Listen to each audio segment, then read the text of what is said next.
ओम नमः शिवाय, ओम नमः शिवाय। शिव हरि बच्चों, बोलो श्री कृष्ण भगवान की जय।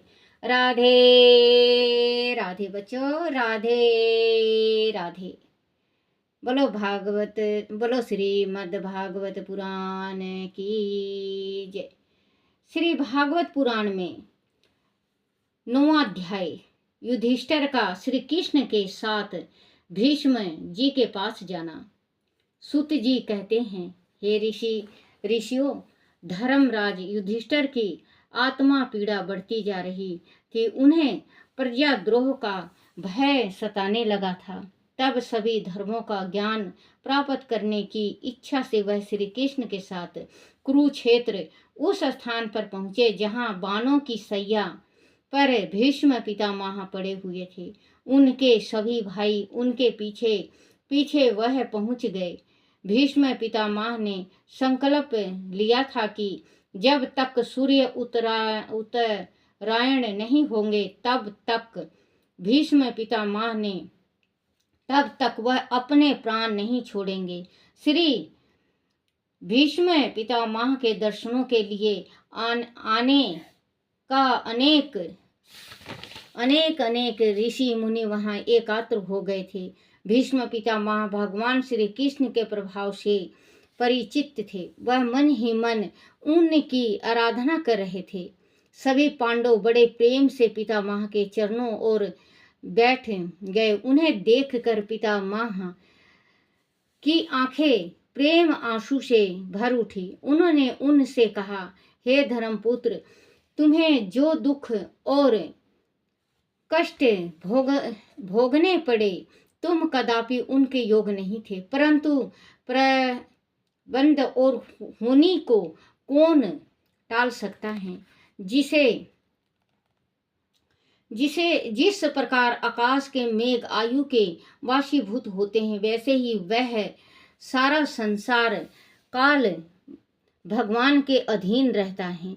तुम लोगों के जीवन में जो भी घटनाएं घटी है वह सभी उन्हीं की लीलाएं हैं। अनाथ जहां धर्मपुत्र युधिष्ठिर जैसा राजा हो, आयु के समान धर्मपुत्र युधिष्ठिर जैसे राजा हो, आयु के समान प्रचंड गदाधारी भीष्म हो, दीप गांडीव को धारण करने वाले धनुधारी अर्जुन हो, और स्वयं सुदर्शन चक्रधारी योगी राज भगवान श्री कृष्ण जिनकी रक्षा करते हो, वह भला विपत्ति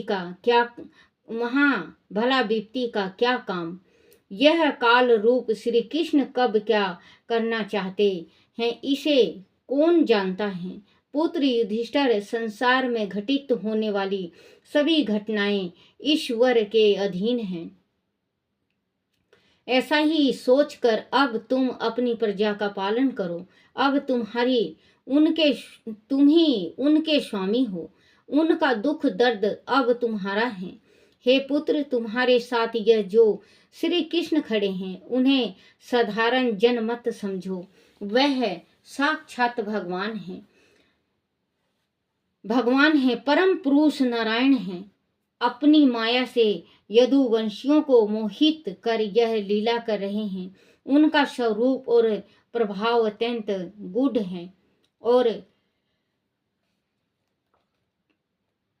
और रहस्यमयी है। भगवान शंकर, ब्रह्मा जी और देव ऋषि नारद जी के सिवाय उनका रहस्य कौन जानता है। हे युधिष्ठिर, उन्हें तुम अपना हितैषी, अपना दूत, अपना मंत्री और अर्जुन का सारथी मानते हो। वह स्वयं परमात्मा है। वह सदैव अपनी भक्तों पर समदर्शी होकर कृपा करते हैं। वही कारण है कि अब जब मैं अपने प्राणों का त्याग करने जा रहा हूँ, उन्होंने मुझे साक्षात दर्शन दिए हैं। भक्त और योगी पुरुष पूर्ण भक्ति भाव से उनमें अपना मन लगा कर और वाणी से उनके नाम का कीर्तन करते हुए अपने शरीर का त्याग करते हैं। श्री कृष्ण की कृपा से ही यह सभी कामनाओं के बंधनों से मुक्त हो जाते हैं। सूत जी ने कहा, ऋषिवर युधिष्ठिर ने उनकी बात सुनकर पितामह भीष्म से नाना प्रकार के धर्मों के विषय में अनेक प्रश्न पूछे। इस पर पितामह ने युधिष्ठिर को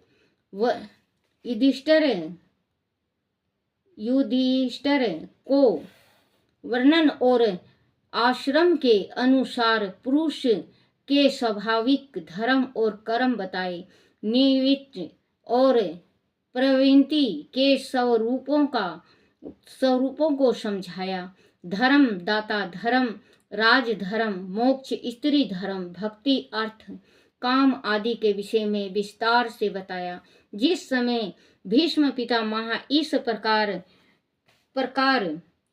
धर्म का प्रचार कर रहे थे, उसी समय उनकी दृष्टि एकटक श्री कृष्ण के मंद मंद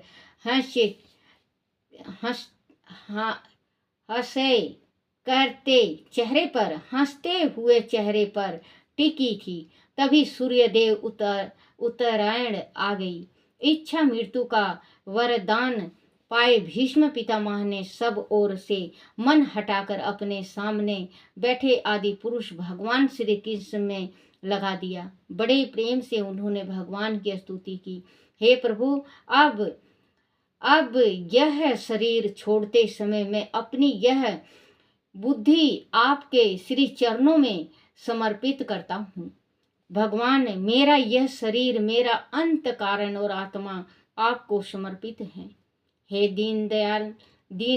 दीनानाथ, युद्ध भूमि में मैंने आपको क्रोध दिलाकर शास्त्र न उठाने के आपके प्रण को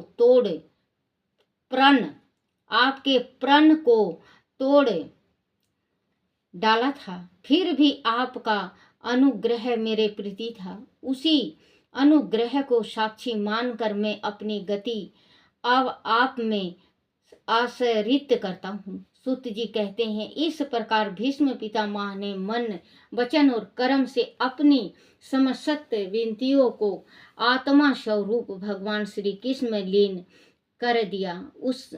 उनके प्राण वहीं विलीन हो गए। उस समय सर्वत्र वातावरण में शांति छा गई। आकाश में देवगण पुष्प वर्षा करने लगे। युधिष्ठिर ने पूर्ण राजक्रिया संपन्न के साथ विधि पूर्वक भीष्म पितामह का देह संस्कार कराया। उसके बाद वह सभी हस्तिनापुर लौटे और सभी बंधु बांधव तथा प्रभु को पितामह के स्वर्गवासी होने का समाचार देकर उन्हें सत्वान दी। श्री कृष्ण के परामर्श पर युधिष्ठिर ने राजकाज संभाल लिया। बोलो श्री कृष्ण भगवान की जय। 10वां अध्याय, श्री कृष्ण का द्वारका गमन। सूत जी ने कहा, हे ऋषिवर, युधिष्ठिर को राज सिंहासन पर बिठाकर श्री कृष्ण बहुत प्रसन्न हुए। कुछ दिन अपनी बहन सुभद्रा के कहने पर वहां हस्तिनापुर रहे। फिर एक दिन उन्होंने युधिष्ठिर से द्वारका जाने की अनुमति मांगी। तब राजा ने उन्हें हृदय से लगाकर जाने की स्वीकृति दे दी। भगवान सभी से यथोचित विदा लेकर अपने रथ पर सवार हो गए। सभी ने भरे मन और उमड़ते आंसुओं के मध्य उन्हें विदा किया। उद्धव और सात्यकी उनके साथ थे। मार्ग में सभी ने उन पर फूल वर्षा की। हस्तिनापुर की स्त्रियां उनके दर्शन करके हर्षित हो आपस में कहती, सखी, यह सनातन पुरुष भगवान है जो प्रलय के समय भी अपनी अद्वितीय स्वरूप में शीतल रहते हैं। इस संसार में जिनके स्वरूप का साक्षात्कार करके जितेंद्रियां योगी अपने प्राणों को वश में करने में असमर्थ होते हैं, समर्थ होते हैं और जिनकी भक्ति से हृदय सदैव प्रफुल्लित रहता है, वह श्री कृष्ण वह ही साक्षात परम ब्रह्मा है। सखी, उनकी प्रेम भक्ति से ही हृदय की पूर्ण शुद्धि संभव है, योग द्वारा नहीं। दूसरी सखी उत्तर देती हैं, तुम ठीक कहती हो सखी, वास्तव में ये वही श्री कृष्ण हैं श्री कृष्ण हैं जिनकी सुंदर लीलाओं का गायन ऋषियों ने वेदों में और दूसरे धर्म शास्त्र में व्यास जी ने किया है। यही परमेश्वर हैं जो अपनी लीला से जगत की सृष्टि पालन और संहार करते हैं तथा उसमें अशक्त भी नहीं होते। तीसरी सखी कहती हैं, सखी, यह यदु वंश का अहो भाग है जिसमें जिसमें जन्म लेकर लक्ष्मीपति पुरुषोत्तम श्री कृष्ण भगवान ने उस सम्मानित किया है। वह पवित्र मधु वन भी अत्यंत धन्य है जिसे उन्होंने अपने बल सुलभ कीड़ाओं से सुशोभित किया है। स्वर्ग का भी तिरस्कार करने वाली यह द्वारका और वह भी प्रजा कितनी सौभाग्यशाली है जहाँ श्री कृष्ण निवास करते हैं। सखी, जिन स्त्रियों को श्री कृष्ण जैसे पति का जिनके स्वामी पति का सानिध्य प्राप्त हुआ है, उन्होंने अवश्य ही कोई महान व्रत और पुण्य किए होंगे जिसके स्वामी साक्षात कमल नयन भगवान श्री कृष्ण हैं। वह एक पल के लिए भी उन्हें छोड़कर कहीं नहीं जाती होंगी। हस्तिनापुर की स्त्रियां इस प्रकार बातचीत कर रही थी कि भगवान श्री कृष्ण मंद मंद मुस्कुराते हुए और प्रेम पूर्वक चित्तवन से उनका अभिनंदन करते हुए वहां से विदा हो गए। बोलो श्री कृष्ण भगवान की जय हो। 11वां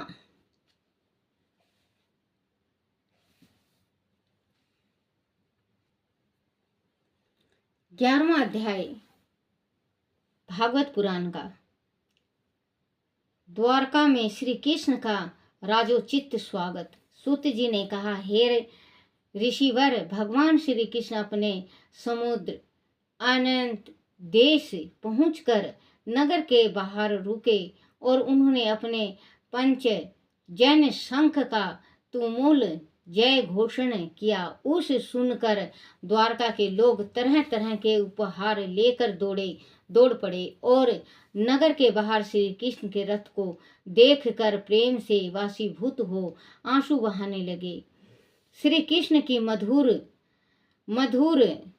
मुस्कुरान उनके सारे विरह को हर लिए। उनके चेहरे प्रसन्नता से खिल उठे और नाना प्रकार की भेंटों से प्रजा ने उनका स्वागत किया। नगर प्रमुख ने आगे बढ़कर श्री कृष्ण से कहा, स्वामी, हम आपके चरण कमलों की सदा वंदना करते हैं, जिनकी वंदना स्वयं ब्रह्मा, शिव और देवराज इंद्र तथा अनसंख्यात ऋषि मुनि करते हैं। उन चरणों की शरण में आने पर हम अपनी सुरक्षा का भय कभी नहीं सताता। आप ही हमारे पिता हैं, माता हैं, स्वामी हैं, बंधु हैं, हमारे आराध्य हैं। आपके बिना हम सभी अनाथ हो गए थे। अब आपको अपने बीच पाकर हम फिर से सनाद हो गए हैं। भक्त उत्सल भगवान श्री कृष्ण ने प्रजा के मुख से ऐसे मधुर वचन सुनकर अपनी कृपा दृष्टि से उन पर अनुग्रह किया और सभी के साथ द्वारका में प्रवेश किया। भगवान की वह द्वारकापुरी मधु भोज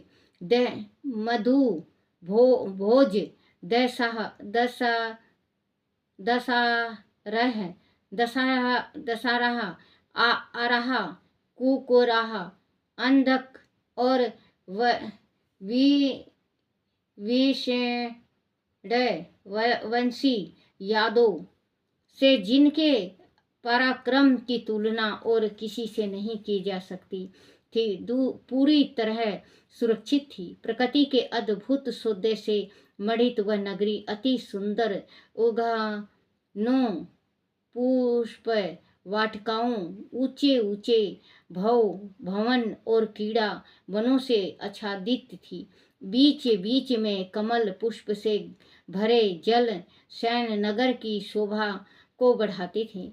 नगर में श्री कृष्ण के स्वागत के लिए जगह जगह तोरण द्वार बनाए गए थे और तरह तरह की रंग बिरंगी ध्वजाएं फहराई गई थी। स्थान स्थान पर स्त्रियां मंगल गान कर रही थी और प्रजा उन पर फूलों की वर्षा कर रही थी। राजमहल के द्वार पर मंगल आरती के साथ वासुदेव, अक्रूर, उग्रसेन, बलराम, प्रघुमन, संभा आदि ने श्री कृष्ण का स्वागत किया और बुजुर्गों ने उन्हें हृदय से लगाकर तथा छोटों ने उनके चरण स्पर्श करके अपने को धन्य माना। महल में जाकर भगवान श्री कृष्ण ने उनसे पहले अपनी माताओं के चरण स्पर्श महल में जाकर भगवान श्री कृष्ण ने सबसे पहले अपनी माताओं के चरण स्पर्श करके प्रणाम किया और उनकी कुशलता पूछी। माताओं की आज्ञा लेकर वह अपने महल में गए, जहां उनकी पत्नियों ने प्रेम पूर्वक उलाहना देकर उनका स्वागत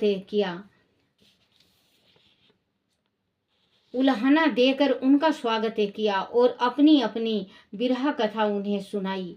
भगवान ने सभी के हृदयों में बसी विरह अग्नि को अपने प्रेम पूर्वक वचनों से शांत किया।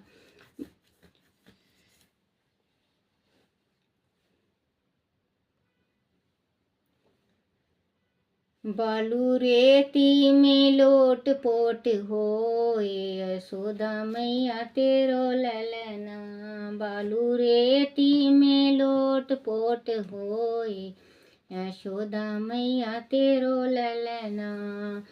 ताता सा पानी साबुन की टकिया, ताता सा पानी साबुन की टकिया, नावे न नावन दे, यशोदा मैया तेरो ललना।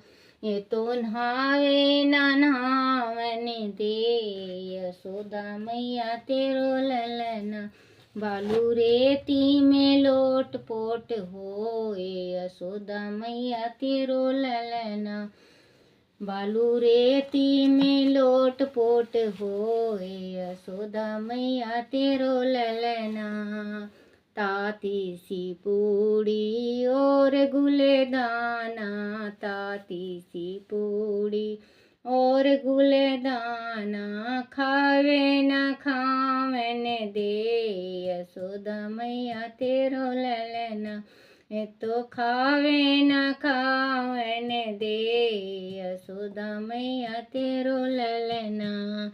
बालू रेती में लोट पोट होए, यशोदा मैया तेरो ललना। बालू रेती में लोट पोट होए, यशोदा मैया तेरो ललना।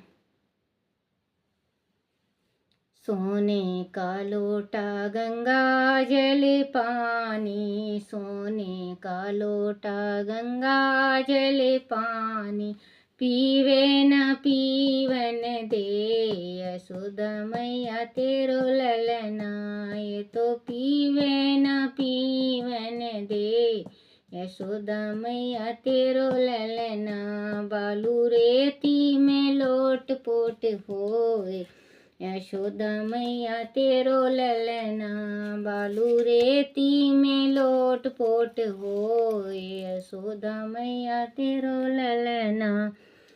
फूल हजारों का सेजे बिछाया, फूल हजारों का सेजे बिछाया, सोए न सोवन दे, यशोदा मैया तेरो ललना। ये तो सोए न सोवन दे यशोदा मैया तेरो ललना, बालू रेती में लोट पोट होए, यशोदा मैया तेरो ललना।